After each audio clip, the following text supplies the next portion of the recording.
Hi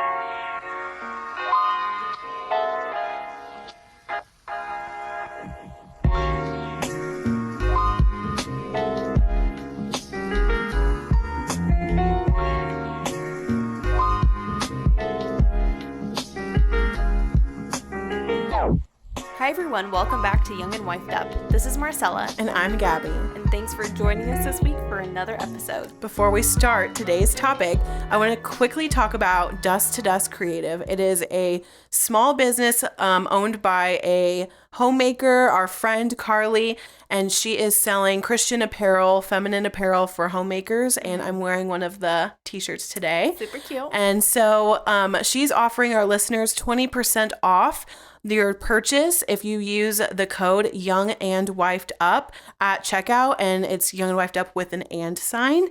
And that is valid until October 31st. So go check out her awesome designs and support a Christian homemaker. Yeah.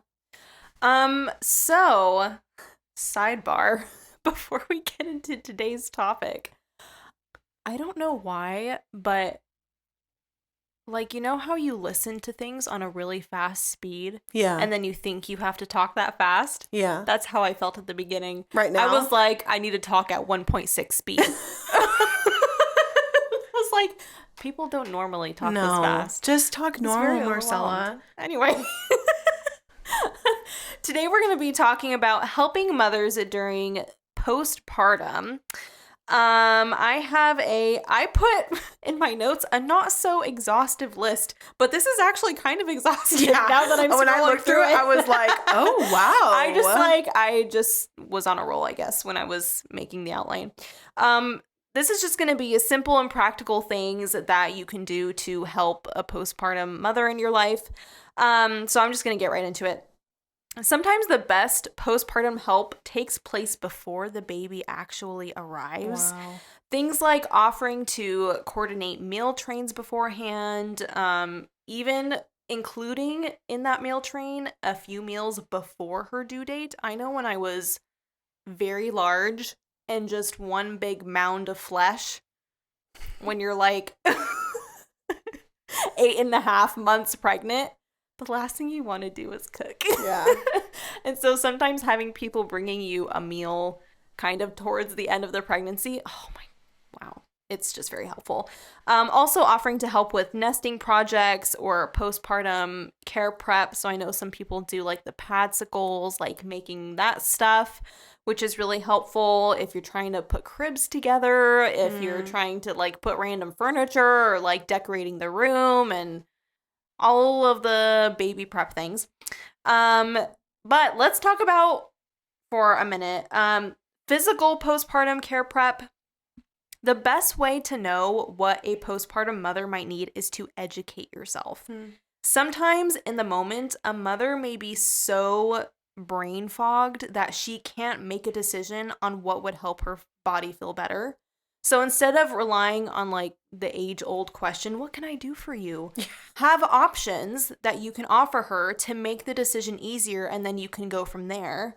This may sound kind of like wacko to some people, but buy books on postpartum and birth recovery care. There are also so many really good resources and inexpensive courses online on this subject. Even if you're single or don't have any children yourself and you're like, children is so far from my mind, like that is the last thing. I'm not even dating a man. Like, why would I even be concerned with this? You never know when you may come across a woman in your church or community that can benefit from your knowledge and assistance. And let me tell you, women who have knowledge about postpartum care are gold in a church, 1000%. So a couple of the resources I've used for my pregnancies personally and postpartum in the past few years have been from the following. The Natural Pregnancy book by Rom. I like the updated version. I think that's the one that I own. Also, Kate from Little Yarrow's Botanical Medicine for New Mothers ebook for postpartum care was very, very helpful for me for postpartum and nursing safe herbal remedies. It's not like pages, like 100 pages of information that you kind of have to sift through and like, I don't know what to use. Like, she makes it very concise in her ebook with all the information and everything. It's great. Also, Noelle Kovari has been a very helpful resource on postpartum nutrition, which a lot of people don't. They just kind of like slide right over the nutrition part of things, which is probably one of the most important things with postpartum.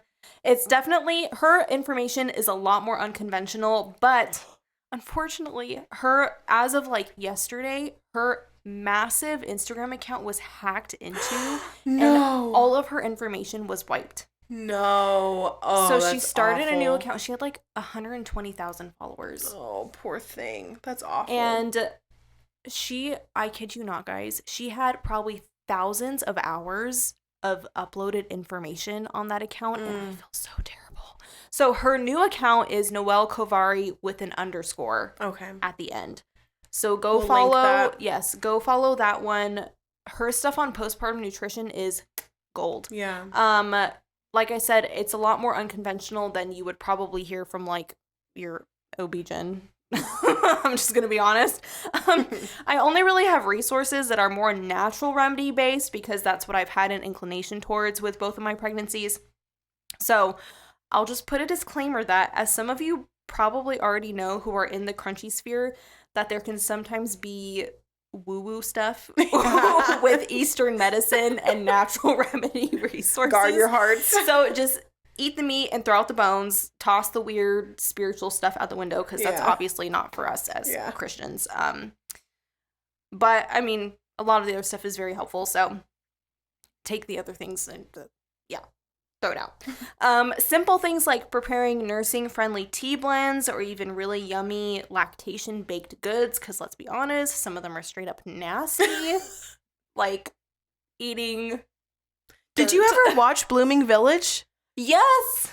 Did you love it? Okay, that's another one I need to put out there. So if you have a TikTok, you talked about it in your favorites. Yes.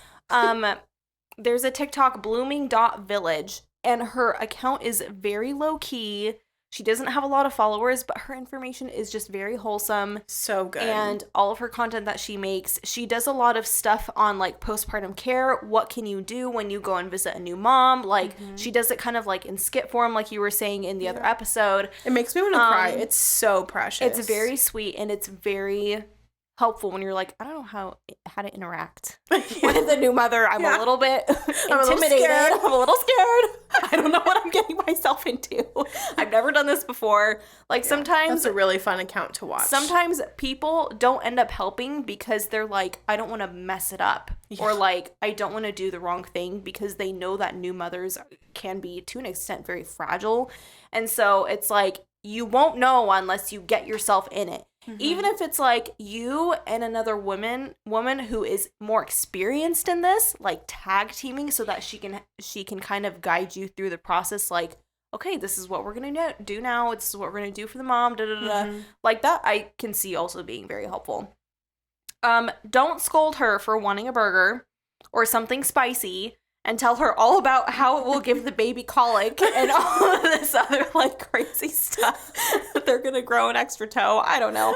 Sometimes the thing that they warn you about is just really, I'm sure she's already aware of the risks, but a lot of the time, postpartum moms, especially if they're nursing, are ravenous. Like, I know when I was pregnant, people would be like, man, you're probably so hungry all the time. And I'm like, yeah, but when I was breastfeeding, it was a whole other level. Like, I was probably eating for like 3 people at a time.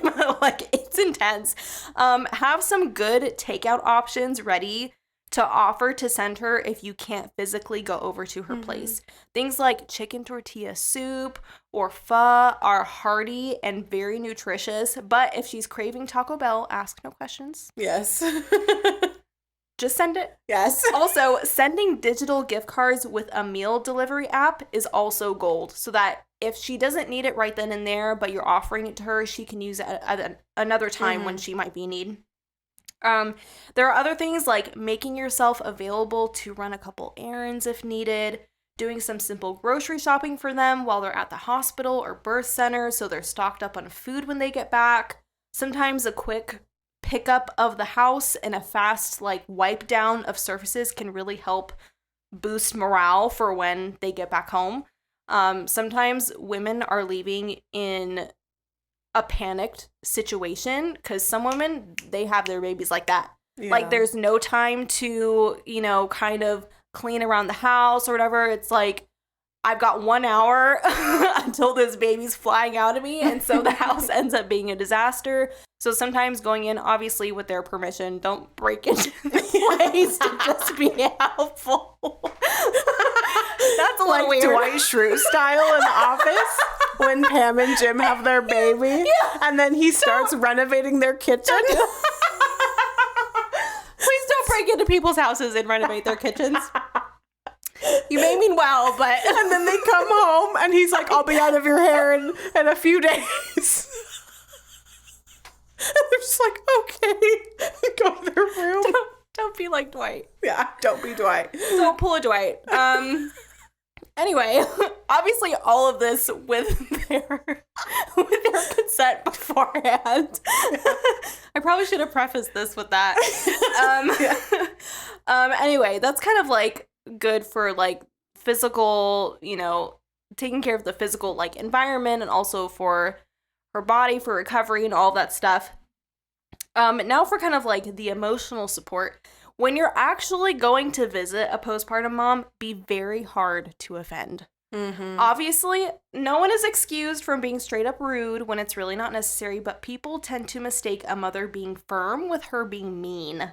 Sometimes lack of sleep, changing hormones, and the overwhelm of taking care of a new baby can make a mother's countenance or tone less than ideal. So keep that in mind when you're when you're walking in. Just know she's probably very tired and she needs help. Yeah. So do what you can with that information. This is a big one. Don't be so quick to give unsolicited advice when it's not asked for. Word. Sometimes extra quote unquote helpful information, unless you notice something that's actually very serious or dangerous, is not what a mother needs in that moment. Listen to her concerns with genuine care. A quiet, listening ear can be just as remedial as your best tips and tricks. Mm-hmm.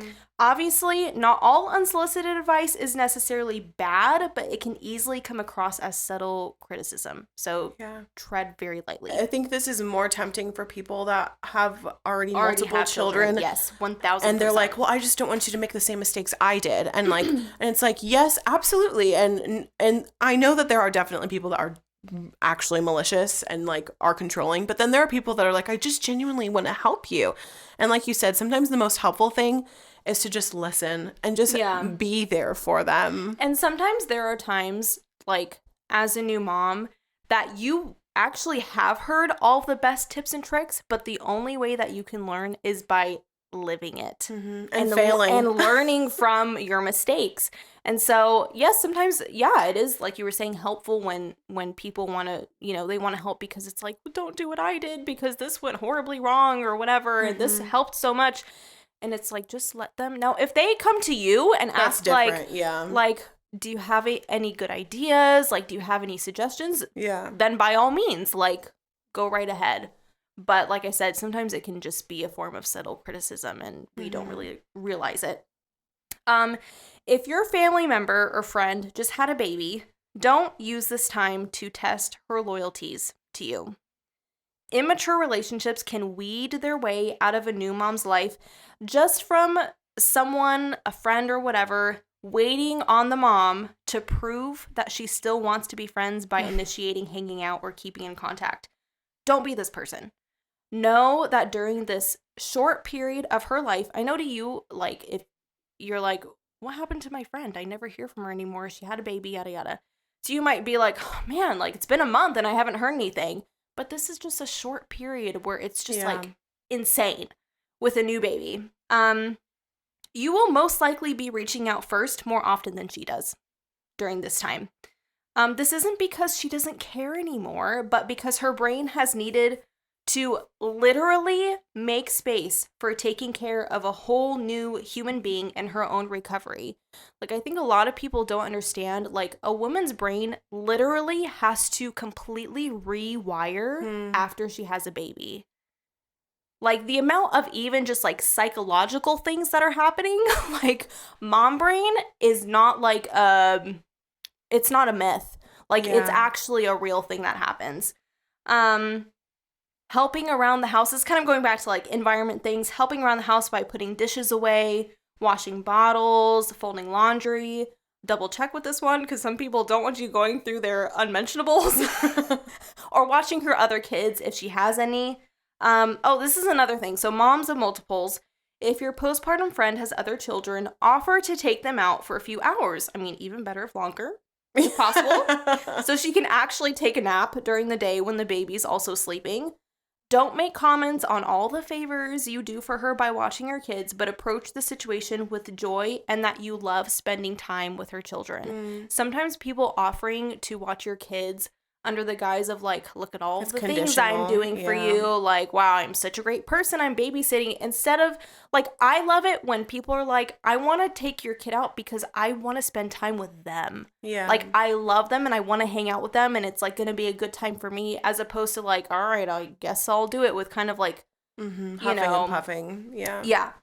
And that makes the mom feel better, that it's like, here's someone who I know loves my children and wants to spend time with them and shower them with love and, you know, with time and all of this. It just makes the situation much better. Yeah. If you have the time, text her what you've been going through in Bible study if she's been missing out on fellowship. Tell her you're praying for her and that you're always a phone call away. Sometimes sending an encouraging verse through text will be all of the Bible reading she'll be able to do for the day. So even just simple things. I'm not saying, you know, spam her all day. No, don't do that. Don't do that with all the text. But even just, like, if you haven't heard from her, you know, a couple times a week, reach out, see if she needs anything, send her a verse. And not in the sense of, like, I know you're really struggling, so here's a verse to, like, encourage you. Like, don't put it like that way. I can tell that you're drowning. I can tell that you're really having a hard time. Like, that's probably not very helpful. Just send her a verse and just be like, I thought you might like this.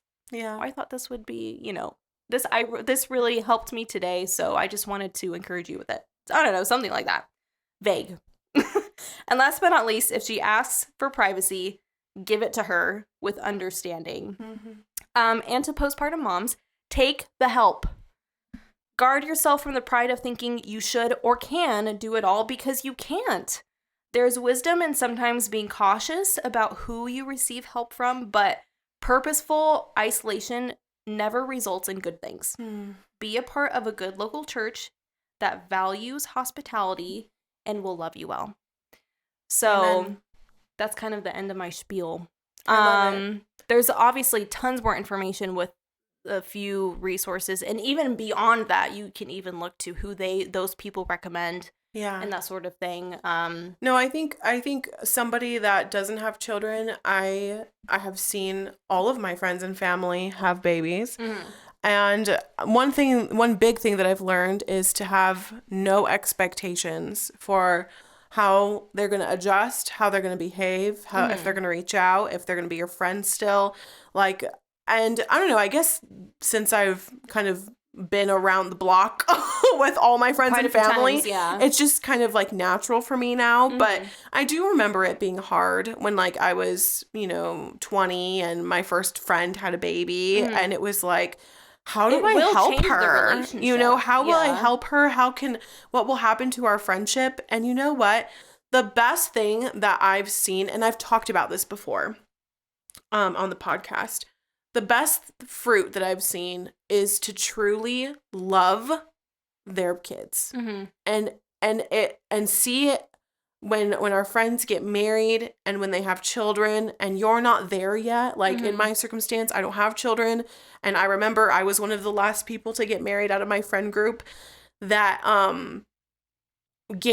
I wasn't losing my friend. I was gaining friends. Like, I'm gaining her husband as a friend. And now I'm gaining all these beautiful children for me to love on. And so having that perspective, like has really blessed me to be able to have still like healthy relationships with women that are not not on the same stage of life, because some people will be like, well, we're just not as different, we're not on the same like level anymore. And it's like, I've never been on the same level as my friends. I've always felt like I'm a little behind, you know, in life, but it's like, that doesn't mean that I can't learn from them and love them or even have anything to offer, you know? And I think it's interesting, as somebody that's kind of watched all my friends have kids, and Ryan has experienced this with me in the past 4 years.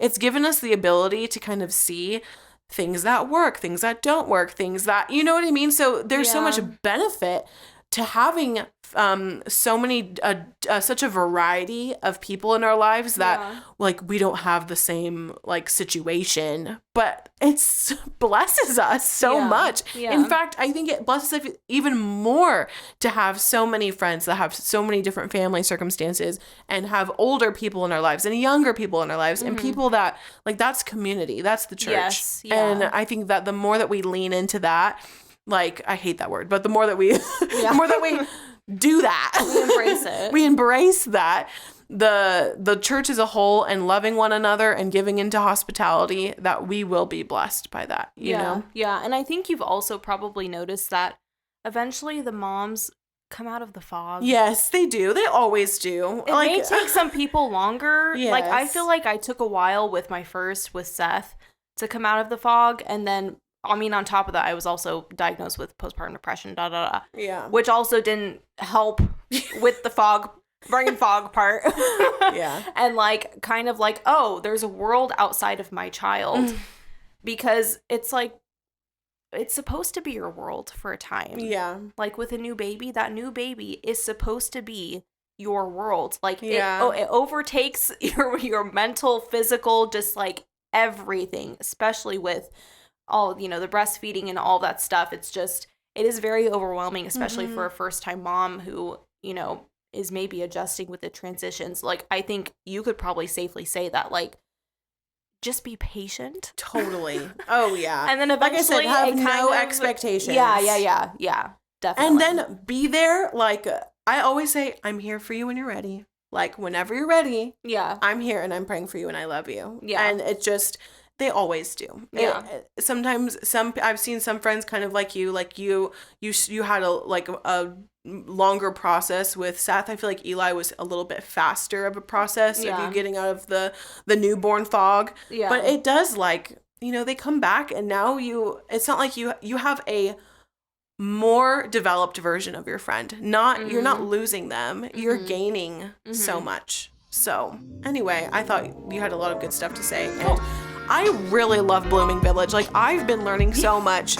She hasn't had her account for very long. Like, I kept wanting to watch more stuff. I was scrolling through her stuff last night. I love it. And I was like, there's not more? Like, that's so, it? Like, oh, guys, please go watch that and do the other resources too. And again, we'll link everything in our Patreon. Yes. If you guys don't already know, our Patreon, all of our tiers get access to early access for all of our upcoming episodes. And we also have all of the resources. Yes. They're linked for you in a resource page. So, all right, I think we're all done today. Yes, ma'am. Thank you guys so much for joining us, and we'll see you again next week. Bye. Bye.